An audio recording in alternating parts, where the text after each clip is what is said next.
The Miracle Morning. The craziest statement from this book has got to be that you only need as much sleep as you think you need. The author claims that he slept for 4 hours before and felt energized during that day. If you're like me, you're probably thinking that's absurd. But in the name of my research, I decided to try it out. I normally wake up around 7 a.m. and sleep around midnight. This time I decided to sleep after midnight and wake up at 6 a.m. sharp. And surprisingly, I felt good overall. But after 4 hours into my day, I completely crashed around 10 a.m., feeling this terrible headache. And I almost never get headaches, so I guess telling myself I'd be energetic and fine didn't quite work as planned. I'm sure if I did it more often, I'd get used to it. But most of us are not going to feel extremely energized with only 4 hours of sleep each night. But the whole purpose of this is to carve out time for your miracle morning. Okay, in order to successfully carry out your miracle morning, you'll need to master the art of not hitting that snooze button. There are 5 steps to accomplish this. First, you've got to set your intentions before bed. Make sure you feel passionate about what you're going to do in the morning and the day, so that you feel motivated to wake up. Second, you want to move your alarm across the room, so you have no choice but to get off your bed to turn it off. 3, brush your teeth. 4, drink water. And 5, either put on exercise clothes or shower. After successfully no longer hitting that snooze button, you'll begin each of the lifesavers, which is essentially 6 steps to the miracle morning. S is for silence.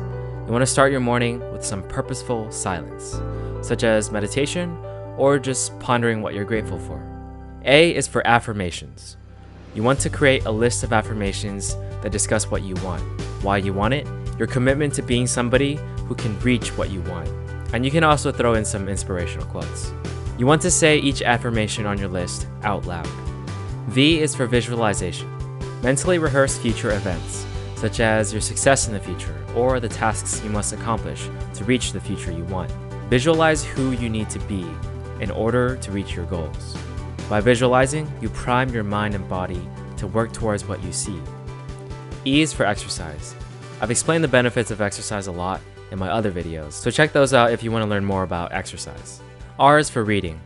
Learn from people who have already accomplished what you want to accomplish. Taking notes and rereading books that you've already read in order to fully implement that advice is more effective than continuously reading new books. Reading is essentially the fast track to success. S is for scribing, which is simply writing. I highly recommend journaling. If you want to learn where to start, I've got you covered. I'll leave a link to that guide in the description. That's essentially all 6 tasks that make up the miracle morning. You can customize it and do it in any order. I personally have had a morning routine before reading this book that already consisted of exercising, silence, and scribing in that order. I usually don't read in the morning. I prefer to do that later on in the day. And I've experimented with visualizations and affirmations. They're both useful, but I don't think that they make a huge difference in how strong my day is. They definitely serve as a good reminder of how you should try to behave and what you should do during the day, but since I've already created a system for myself that I've been using for years, I naturally already just do what I say I'm gonna do and behave in the ways that I want to behave. Also, if you take a careful look at each task, 3 of them essentially have a similar function, which is to remind you of what you want and prime you into a state that takes action. Overall, I think if you don't have a morning routine, the Miracle Morning is a great place to start. If you want to check out the book, I'll leave a link in the description below. As a fair warning, if you've read books in the self-help genre before, a large amount of this book will seem very repetitive. Chapters 4 through 6 and 9 are probably the only chapters I found useful, but that's also because I've read over 60 books discussing elements of self-development. So yeah, I'm bound to come across a lot of repetition. You can comment about any books you recommend. I actually read this book because of a comment on a previous video. I hope you found the video helpful, and if you did, give it a like and subscribe for future content. Thanks for watching.